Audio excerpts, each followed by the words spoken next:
삶의 의미에 대한 나의 성찰과 죽음에 직면하기. 저는 인생을 살아오면서 삶의 의미에 대한 고찰과 죽음의 필연성만큼 보편적으로 관련성이 높고 심오한 영향을 미치는 주제는 드물다는 것을 깨달았습니다. 이 서로 얽혀있는 주제는 수년 동안 저를 매료시켰고 삶에 대한 철학과 접근 방식을 형성해 왔습니다. 저는 이러한 중대한 주제에 대한 제 생각을 여러분과 공유하면서 보다 충실한 삶으로 이어질 수 있는 틀을 제시하고자 합니다. 제 경험에 따르면 의미 있는 삶으로 가는 길은 죽음이라는 현실을 받아들이고 현재의 순간을 소중히 여기며 단순한 삶의 행위에서 기쁨을 찾는 것입니다. 이러한 생각은 완전히 새로운 것은 아니며 역사상 위대한 사상가들도 비슷한 개념으로 고민해왔습니다. 하지만 저는 이러한 오래된 질문에 선대인의 삶과 공명하고 오늘날 우리가 직면한 고유한 문제를 해결할 수 있는 방법을 찾았습니다. 여러분과 함께 저의 생각을 공유하면서 이러한 아이디어가 여러분의 삶에 어떻게 적용될 수 있을지 생각해 보시기 바랍니다. 의미를 찾는 것은 지극히 개인적인 여정이라는 점을 기억하세요. 저의 관점은 이러한 복잡한 주제에 접근하는 한 가지 방법을 제시하지만 궁극적으로는 여러분 스스로 이해와 성취를 위한 길을 찾아야 합니다. 죽음 받아들이기. 죽음의 보편성. 저는 죽음이 위대한 이퀄라이저라는 것을 이해하게 되었습니다. 죽음은 모든 생명체를 하나로 묶는 피할 수 없는 존재의 사실입니다. 가장 작은 미생물부터 가장 복잡한 인간에 이르기까지 우리 모두는 탄생과 삶, 죽음의 순환에 묶여 있습니다. 이러한 보편성은 예전에는 저에게 불안의 원천이었지만 시간이 지나면서 의미와 목적의 원천이라는 것을 알게 되었습니다. 저는 공부를 하면서 인간이 죽음이라는 현실에 맞서 싸워온 다양한 방식을 접했습니다. 고대 이집트 파라오들은 그들의 삶에 대한 영원한 기념물로 거대한 피라미드를 만들었습니다. 티베트 불교도들은 영적 깨달음의 길로 죽음에 대한 명상을 수행합니다. 그리스 철학자 에피쿠로스는 죽음 자체를 경험할 수 없기 때문에 죽음에 대한 두려움은 비합리적이라고 주장했습니다. 동시대의 플라톤은 죽음을 영혼과 육체가 분리되어 더 높은 존재의 영역으로 이동하는 것으로 보았습니다. 이러한 다양한 관점은 죽음에 대한 저만의 이해와 죽음에 접근하는 방법을 형성했습니다. 마지막을 준비하기. 저는 우리 삶의 마지막을 준비하는 것은 병적인 집착이 아니라고 굳게 믿습니다. 그것은 더 큰 의도와 인식을 가지고 살아가는 것입니다. 우리 존재의 유한성을 인정함으로써 우리는 진정으로 중요한 것에 우선순위를 정하고 시간과 에너지를 소비하는 방식에서 보다 의미 있는 선택을 할 수 있습니다. 제 삶에서 저는 죽음에 대비하기 위해 몇 가지 실질적인 조치를 취해왔습니다. 1. 내 의사를 존중하고 사랑하는 사람들을 돌볼 수 있도록 유언장을 작성했습니다. 2. 가족 및 친구들과 임종 간호 선호도에 대해 허심탄회하게 대화를 나눴습니다. 3. 나는 내 삶의 경험, 성취, 후회를 정기적으로 되돌아본다. 4. 나는 미완성된 사업을 마무리하거나 해결책을 찾는 활동에 참여하기 위해 노력한다. 5. 나는 죽음 이후에 일어날 일에 대한 나의 신념을 탐구하고 미지의 세계에 대한 평화를 찾았다. 이러한 단계는 피할 수 없는 죽음에 대비할 뿐만 아니라 제 일상을 풍요롭게 해주었고 제 행동에 더 큰 명확성과 목적을 부여해 주었습니다. 자연스러운 과정으로서의 죽음. 시간이 지나면서 저는 죽음을 삶의 자연스러운 일부로 이해하게 되었습니다. 이러한 관점은 한때 죽음에 대해 느꼈던 두려움과 불안을 상당 부분 완화하는 데 도움이 되었습니다. 계절의 변화나 낮과 밤의 순환을 받아들이듯 이제 저는 죽음을 존재의 거대한 테피스트리의 필수적인 부분으로 봅니다. 저는 죽음을 끝이 아닌 전환으로 보는 많은 원주민 문화에서 위대한 지혜를 발견합니다. 예를 들어 멕시코의 죽은 자의 날은 죽음을 두려워하거나 피해야 할 것이 아니라 삶의 자연스러운 연속으로 여기며 죽은 사랑하는 사람들을 기념하고 기리는 날입니다. 이러한 관점은 제 자신의 죽음에 대한 접근 방식에 깊은 영향을 미쳤습니다. 죽음을 가볍게 받아들이기. 죽음을 가볍게 받아들이기라는 말은 죽음을 사소하게 여기거나 그 영향을 무시하자는 뜻이 아닙니다. 오히려 두려움에 마비되거나 슬픔에 압도되지 않고 죽음의 현실을 직시할 수 있는 마음가짐을 가지자는 것입니다. 저에게 있어 죽음을 가볍게 받아들인다는 것은 다음을 의미합니다. 1. 나의 죽음에 대해 유머 감각을 유지하는 것. 2. 삶의 길이에 집착하기보다는 삶의 질에 집중하기. 3. 유한한 삶의 본질 때문에 삶의 소중함을 인식한다. 4. 죽음에 대한 미지의 측면을 두려움보다는 호기심으로 받아들이기. 저는 종종 로마 황제이자 스토아 철학자인 마르쿠스 아우렐리우스가 명상록에 남긴 말을 떠올리곤 합니다. 지금 당장 삶을 떠날 수도 있습니다. 그것이 당신의 행동과 말, 생각을 결정하게 하십시오. 죽음에 대한 이러한 생각은 저에게 공포를 불러일으키는 것이 아니라 더 큰 목적과 성실함을 가지고 살아가도록 영감을 줍니다. 제가 경험한 혜택. 죽음을 받아들이고 죽음을 가볍게 받아들이는 법을 배운 것은 저에게 심리적, 정서적으로 큰 도움이 되었습니다. 죽음에 대한 인식을 직접적으로 마주함으로써 불안감이 줄어들고 삶에 대한 감사함이 커졌으며 보다 진정성 있는 선택을 할 수 있게 되었습니다. 죽음을 받아들인 후 저는 다음과 같은 경험을 했습니다. 1. 삶과 사랑하는 사람들에 대한 더 큰 감사함. 2. 개인적 성장과 자아 실현에 대한 집중력 증가. 3. 죽음에 대한 두려움과 불안감 감소. 4. 다른 사람들과의 더 의미 있는 관계 및 연결. 5. 내 삶의 목적과 방향에 대한 더 강한 감각. 저는 죽음을 받아들이는 것은 목적지가 아니라 지속적인 과정이라는 점을 강조하고 싶습니다. 지속적인 성찰과 정서적 작업이 필요합니다. 특히 사랑하는 사람을 잃거나 제 자신의 건강 문제에 직면했을 때 전문가의 도움이 필요할 때가 많았습니다. 문화적, 종교적 관점에 대한 나의 탐구. 저는 죽음을 이해하기 위한 여정에서 다양한 문화적, 종교적 관점을 탐구해 왔습니다. 어떤 사람들은 죽음을 끝으로 보는 반면 어떤 사람들은 죽음을 전환이나 환생으로 봅니다.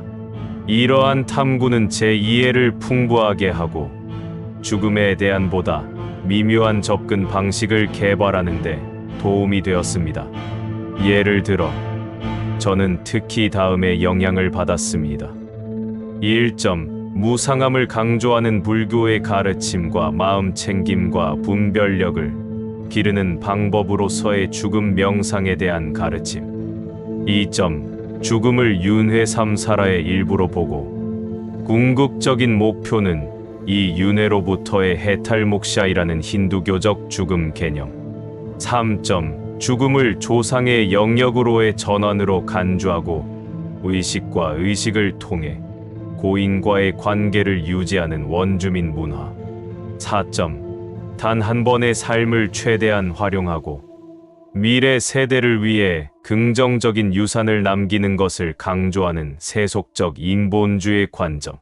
이러한 다양한 접근 방식을 살펴보면서 죽음과 관련된 다양한 방식에 대한 통찰력을 얻었고, 제 자신의 신념과 가치에 공감하는 관점을 형성하는 데 도움이 되었습니다. 내가 직면한 도전 과제.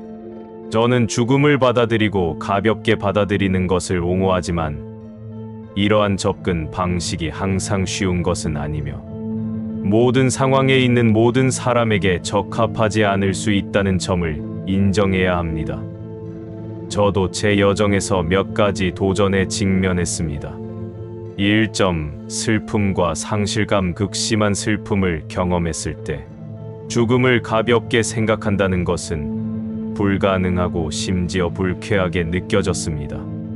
애도하는 과정은 지극히 개인적인 것이며 종종 시간과 지원이 필요하다는 것을 배웠습니다. 2점, 정신건강 고려 사항. 제 인생에서 우울증과 불안을 겪었던 시기가 있었습니다. 이 시기에는 죽음과 죽음에 대한 생각이 특히 힘들었고, 이를 극복하기 위해 전문적인 도움이 필요했습니다. 3점, 문화적 감수성. 저는 죽음을 가볍게 여기는 제 생각과 맞지 않는 매우 특정한 신념과 관습을 가진 문화권의 사람들을 만났습니다. 저는 이러한 다양한 관점을 존중하는 것이 중요하다는 것을 배웠습니다. 4점, 나이와 삶의 단계. 젊었을 때는 죽음을 마주하는 것이 더 어려웠습니다. 하지만 나이가 들고 인생의 경험을 더 많이 쌓으면서 점점 진화하는 과정이었죠. 5점, 개인적인 경험. 사랑하는 사람을 갑자기 잃는 등 죽음에 대한 충격적인 경험은 저와 죽음과의 관계를 복잡하게 만들었습니다. 이러한 경험을 극복하는 것은 지속적인 과정이었습니다. 도움이 되었던 연습 문제. 죽음에 대한 이러한 접근 방식을 탐구하는데 관심이 있는 분들을 위해 제가 죽음을 받아들이고 가벼운 관점을 기르는데 도움이 된 몇 가지 실제적인 연습을 공유하고자 합니다. 1점, 메멘토 모리 명상. 저는 자신의 죽음을 관조하는 이 고대의 기술을 실천하고 있습니다. 저는 매일 몇 분 동안 내가 곧 죽을 것이라는 사실을 생각하며 시간을 보냅니다. 2점, 감사 일기. 저는 정기적으로 감사한 일을 적습니다. 이를 통해 삶에 대한 감사한 마음이 커지고 죽음을 관조하는 데 도움이 되었습니다. 3점, 유산 계획. 물질적 소유뿐만 아니라 영향력과 추억의 측면에서 무엇을 남기고 싶은지 깊이 생각하게 되었습니다. 4점, 죽음에 대한 긍정성 탐구. 죽음과 죽음에 대해 이야기하는 것에 대한 낙인을 줄이기 위해 죽음 긍정 운동의 자료를 활용했습니다. 5점, 자원봉사. 호스피스 단체에서 일하면서 임종 과정을 직접 경험하고 죽음을 정상화하는 데 도움을 받았습니다. 6점, 독서와 토론. 저는 죽음과 죽음을 주제로 한 문학, 철학, 예술 작품을 정기적으로 탐독합니다. 다양한 관점을 얻기 위해 다른 사람들과 이러한 작품에 대해 토론합니다. 7점, 자연 관찰. 저는 자연 속에서 시간을 보내며 자연계의 삶과 죽음, 재생의 순환을 관찰합니다. 이러한 관행은 제 자신의 죽음에 대해 보다 균형 잡히고 수용적인 관계를 발전시키는데 도움이 되었으며 더 풍부하고 의미 있는 삶의 경험으로 이어졌습니다. 2점, 삶의 본질. 비크닉으로서의 삶, 인생 나의 관점. 저는 종종 인생을 소풍에 비유하곤 합니다. 이 비유는 제가 존재의 본질을 이해하고 접근하는 데 강력한 도구가 되었습니다. 무슨 뜻인지 설명해 드리겠습니다. 1점, 일시성. 소풍이 일시적인 이벤트인 것처럼 우리의 삶은 유한합니다. 이것은 현재의 순간을 소중히 여기는 저의 신념을 강화합니다. 2점, 단순함과 기쁨, 피크닉을 떠올리면 맛있는 음식, 쾌적한 환경, 즐거운 동행 등 소박한 즐거움이 떠오릅니다. 좋은 삶의 본질은 복잡한 성취나 물질적 과잉이 아니라 이러한 기본적인 요소에서 찾을 수 있다는 생각이 듭니다. 3점. 자발성 피크닉은 계획된 일정이 있지만 날씨에 적응하거나 완벽한 장소를 찾거나 예상치 못한 손님과 함께하는 등 즉흥적인 요소가 포함되는 경우가 많습니다. 이는 예측할 수 없는 인생의 본질과 유연성과 개방성의 중요성을 반영합니다. 4점. 자연과의 연결 피크닉은 보통 야외에서 진행되기 때문에 자연과의 연결과 그 안에서 우리의 위치를 떠올리게 합니다. 5점. 공유된 경험 피크닉은 종종 사교적인 행사로 의미 있는 삶을 만드는 데 있어 관계와 공유 경험의 중요성을 강조합니다. 현재 순간을 소중히 여기는 것의 중요성. 제가 배운 가장 중요한 교훈 중 하나는 현재의 순간을 소중히 여기고 즐기는 것의 중요성입니다. 이 생각은 불교의 마음 챙김 개념부터 서양 철학의 카르페 이엠 오늘을 즐겨라에 이르기까지 제가 공부한 많은 철학적, 정신적 전통과 공감을 불러일으킵니다. 제 경험에 따르면 현재 순간에 집중하는 것은 많은 이점을 가져다 주었습니다.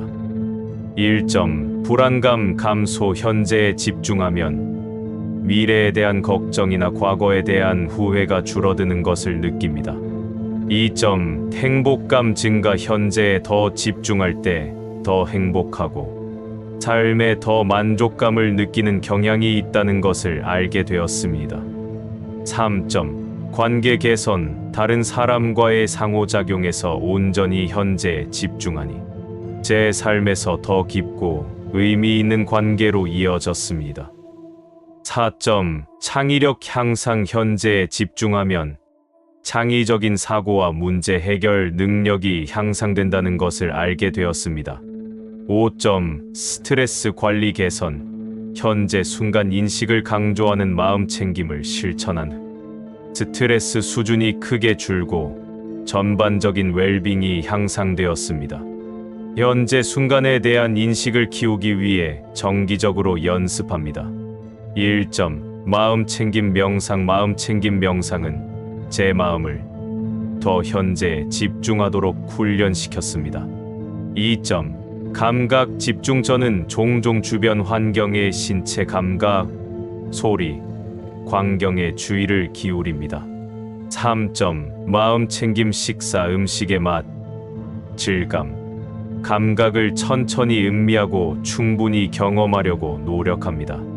4점. 디지털 디톡스. 물리적 세계와 주변 사람들과 더 온전히 소통하기 위해 정기적으로 기기와의 연결을 끊습니다. 5점. 그림 활동. 그림 그리기, 하이킹, 음악 연주 등 온전히 집중할 수 있는 활동에 참여합니다. 성취와 즐거움의 균형을 맞추기 위한 저의 접근 방식. 저는 현재의 순간을 즐기는 것의 중요성을 강조하지만 이러한 관점과 성취, 발전, 성공에 대한 인간의 욕구 사이에서 균형을 잡기 위해 고심하고 있습니다.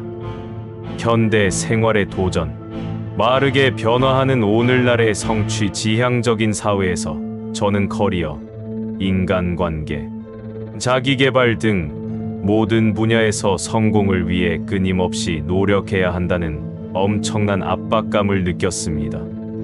이것이 어떻게 만성 스트레스와 번아웃, 그리고 진정한 삶을 살지 못한다는 느낌으로 이어질 수 있는지 직접 경험했습니다. 균형 찾기. 이를 해결하기 위해 저는 몇 가지 전략을 채택했습니다. 1점. 성공의 재정에. 저는 성공의 정의를 외적인 성취뿐만 아니라 개인적인 성장, 의미 있는 관계, 기쁨의 순간과 같은 요소를 포함하도록 넓혔습니다.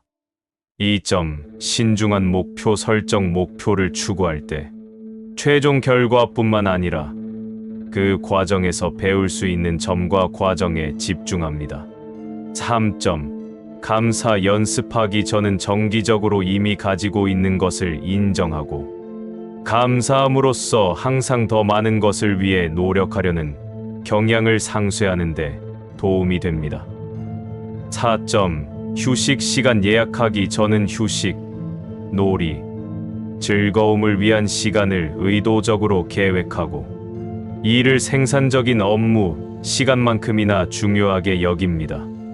5점. 마음 챙김 생산성. 저는 미래의 결과에 대해 끊임없이 생각하기보다는 당면한 업무에 온전히 몰입하여 현재 순간을 인식하는 방식을 업무에 적용합니다. 내 삶에서 일과 성공의 역할. 저는 소풍 같은 인생이라는 비유를 자주 강조하지만 의미 있는 일과 성취감이 제 인생에서 중요한 성취감과 목적의 원천이라는 사실도 잘 알고 있습니다. 제가 경험한 일과 성취감의 긍정적인 측면을 소개합니다. 1점. 개인적인 성장. 일을 통한 도전은 기술 개발과 자기 효능감 향상으로 이어졌습니다. 2점. 기여. 일을 통해 사회에 기여하고 나 자신보다 더 큰 무언가의 일부라고 느낄 수 있습니다. 3점. 구조와 목적. 목표를 세우고 그 목표를 향해 일하면서 삶의 방향과 의미를 찾을 수 있습니다. 4점. 사회적 연결. 업무 환경은 저에게 사회적 교류와 관계 형성의 기회를 제공했습니다. 일과 현재의 삶을 통합하기 위해 저는 다음과 같이 노력합니다. 1점. 업무의 흐름을 추구합니다. 저는 업무에 온전히 몰입하여 내 영역에 있을 때의 만족감을 경험하려고 노력합니다. 2점. 업무와 가치관을 일치시킵니다. 개인적인 가치관과 목적의식에 부합하는 일을 찾습니다. 3점. 일과 삶의 통합을 실천합니다.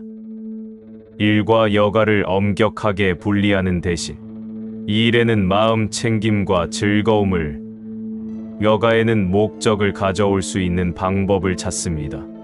4점. 작은 승리를 축하합니다. 중요한 이정표뿐만 아니라 매일의 성취를 인정하고 감사하기 위해 노력합니다. 긍정적 사고방식 만들기. 저는 여정을 통해 긍정적인 사고방식으로 사는 것이 행복한 삶을 만드는 데 중요하다고 믿게 되었습니다.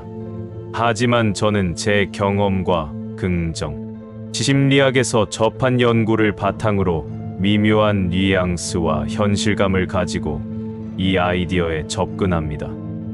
제가 경험한 긍정적인 사고방식의 2점. 1점. 정신건강 개선. 낙관주의를 키우면서 우울증과 불안을 관리하는 데 도움이 되었습니다. 2점. 신체 건강 개선. 긍정적인 시각을 유지할 때 전반적인 건강이 개선되는 것을 느꼈습니다. 3점. 회복 탄력성 증가. 긍정적인 시각은 좌절에서 더 효과적으로 회복하는 데 도움이 되었습니다. 4점. 향상된 인간관계. 제 긍정성이 전염되어 사회적 관계와 지원 네트워크가 향상된다는 것을 알게 되었습니다. 5점. 더 큰 성공. 낙관적인 태도는 어려움에 직면했을 때 더 오래 버티는데 도움이 되었고 이는 더 높은 성취율로 이어졌습니다. 긍정적인 사고방식을 기르기 위해 저는 다음과 같이 노력합니다. 1점. 감사를 실천합니다. 저는 정기적으로 감사한 일을 메모하여 삶의 긍정적인 측면에 초점을 맞추고 있습니다. 2점. 부정적인 사건을 재구성합니다. 어려운 상황에서도 교훈이나 긍정적인 면을 찾으려고 노력합니다. 3점. 긍정적인 영향력으로 자신을 둘러쌉니다. 여기에는 사람, 미디어, 환경이 포함됩니다. 4점 의미 있는 목표를 설정하고 이를 향해 노력합니다. 가치 있는 목표를 향해 나아갈수록 전반적인 긍정성이 높아진다는 것을 알게 되었습니다. 5점 마음 챙김 연습에 참여합니다. 부정적인 생각의 순환을 끊고 긍정적인 경험에 대한 인식을 높이는 데 도움이 됩니다. 긍정과 현실의 균형 맞추기. 저는 긍정적인 사고방식을 옹호하지만 독성이 있는 긍정이나 진짜 문제를 부정하는 것은 피하도록 주의합니다. 저의 균형 잡힌 접근 방식에는 다음이 포함됩니다. 1점 부정적인 감정이 떠오를 때 이를 인정하고 처리합니다. 2점 희망과 회복력을 유지하면서 현실적으로 도전에 직면하기. 3점 부정적인 경험을 성장과 배움의 기회로 활용하기. 4점 어려운 시기에 자기 연민을 실천하기. 인생의 소풍나의 전체론적 관점. 이러한 다양한 측면을 종합하여 삶에 대한 저의 전체론적 접근 방식은 즐거움, 목적, 성장의 균형을 유지합니다. 1점 현재를 음미하기. 저는 일할 때든 여가를 즐길 때든 매 순간에 온전히 몰입하고 감사하려고 노력합니다. 2점 관계 형성. 저는 다른 사람들과의 관계를 삶의 즐거움의 중심적인 부분으로 우선시합니다. 3점 단순함 속에서 목적 찾기. 나는 위대한 업적만큼이나 단순한 일상적 경험에서도 의미를 찾을 수 있다는 것을 알고 있습니다. 4점 무상함을 포용합니다.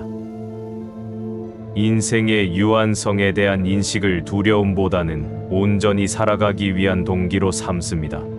5점 구조와 자발성의 균형. 저는 의도적인 행동과 예기치 않은 기쁨에 대한 개방성을 모두 허용하는 삶을 만듭니다. 6점 자연과 소통하기. 저는 관점을 유지하고 평화를 찾기 위해 정기적으로 자연과 교류합니다.